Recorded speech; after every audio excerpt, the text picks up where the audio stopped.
Start. परिच्छेद. प्रस्तुत खटला आरोपी विरुद्ध भारतीय दंड विधानाचे कलम 457 व 380 सह वाचन कलम 34 अन्वये चालविण्यात आला.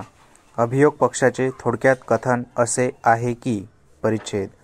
प्रस्तुत प्रकरणातील फिर्यादी नामे रवींद्र टेमस्कर हे प्रबुद्ध हायस्कूल मुरखळा तालुका चामोर्शी जिल्हा गडचिरोली येथील मुख्याध्यापक आहेत.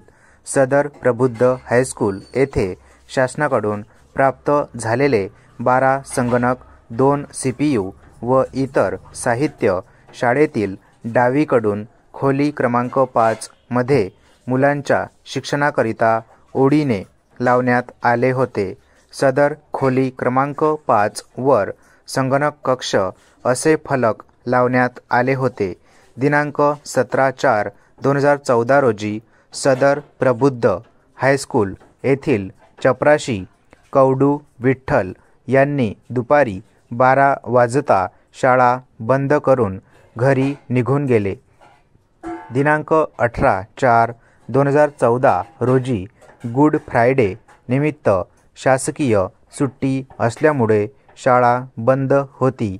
दिनांक 19/4/2014 रोजी सकाळी 7:30 वाजता शाळा सुरू करून संगणक कक्षाकडे गेले असता समोरील दरवाजाला लावून असलेले कुलूप दिसले नाही. दरवाजा फक्त टेकलेला दिसला. त्यामुळे शंका आली व दरवाजा उघडून आत जाऊन पाहिले असता 12 संगणकापैकी 2 मॉनिटर व 2 CPU चोरीस गेल्याचे दिसून आले. आजूबाजूला शोध घेतला असता सदर मॉनिटर व CPU दिसून आले नाही. त्यामुळे फिर्यादीने पोलीस स्टेशन चामोर्शी येथे फिर्याद दिली. परिच्छेद. त्यावरून पोलीस स्टेशन चामोर्शी येथे अज्ञात इसमाविरुद्ध अपराध क्रमांक 34/2014 भारतीय दंड विधानाचे कलम 457 व 380 अन्वये गुन्हा नोंद करण्यात आला. तपासी अधिकारी यांनी तपासादरम्यान घटनास्थळावर जाऊन घटनास्थळ पंचनामा, गुन्ह्याचा तपशील, नमुना तयार केला. जप्तीपत्रक तयार करून आरोपीला अटक केली व साक्षीदारांची बयाने नोंदविली. त्यानंतर प्रभारी अधिकारी पोलीस स्टेशन चामोर्शी यांनी आरोपीविरुद्ध भारतीय दंड विधानाचे कलम 457 व 380 सह वाचन कलम 34 अन्वये न्यायालयात दोषारोपपत्र दाखल केले. प्रस्तुत प्रकरणात माझे पूर्वाधिकारी यांनी आरोपीविरुद्ध निशाणी क्रमांक 19 अंतर्गत दोषारोप निश्चित केले. त्यानंतर निशाणी क्रमांक 20 व 21 प्रमाणे आरोपींचे जबाब नोंदविले. आरोपींनी सदर गुन्हा कबूल नसल्याचे सांगितले व खटल्यास सामोरे जाण्याची तयारी दर्शविली. त्यामुळे अभियोग पक्षातर्फे सदर प्रकरणात एकूण 9 साक्षीदारांनी साक्ष नोंदविली. त्यानंतर आरोपींचे फौजदारी प्रक्रिया संहितेच्या कलम 31(3)(1)(ब) अंतर्गत बयाने नोंदविण्यात आले. आरोपीने गुन्हा केला नसल्याचा व त्याला खोट्या गुन्ह्यात अडकविल्याचा बचाव घेतला. परिच्छेद. अभियोग पक्षातर्फे विशेष सहाय्यक सरकारी अभियोक्ता श्री B.K. खोब्रागडे व आरोपीतर्फे वकील श्री D.G. उंदीरवाडे यांचा युक्तिवाद ऐकला.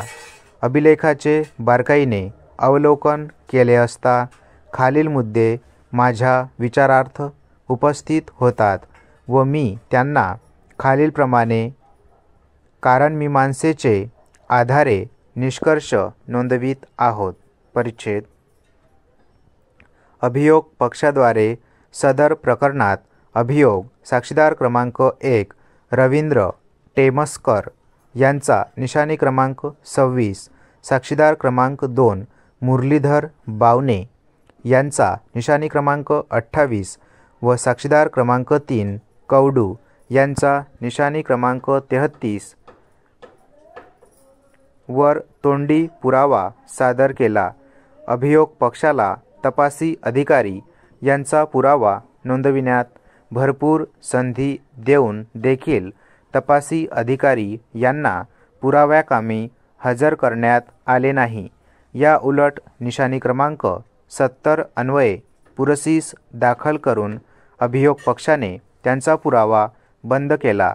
सदर प्रकरणाच्या संपरीक्षेदरम्यान अभियोग पक्षातर्फे तोंडी फिर्याद निशाणी क्रमांक 27 वर भिस्त ठेवली आहे.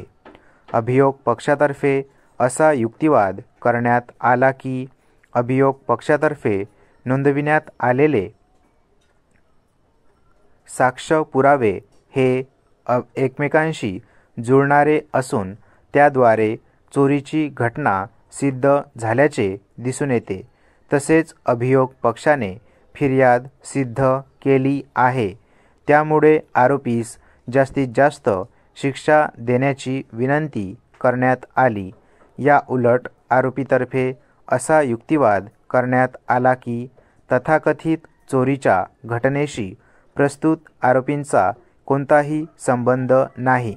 तसेच प्रस्तुत आरोपीने तथाकथित चोरी केली असे दर्शविणारा प्रत्यक्षदर्शी किंवा परिस्थितीजन्य पुरावा अभियोग पक्षातर्फे अभिलेखावर आणण्यात आला नाही. त्याचप्रमाणे तथाकथित चोरी करताना प्रस्तुत आरोपीला कोणी बघितले असे अभियोग पक्षाने सिद्ध देखील केले नाही.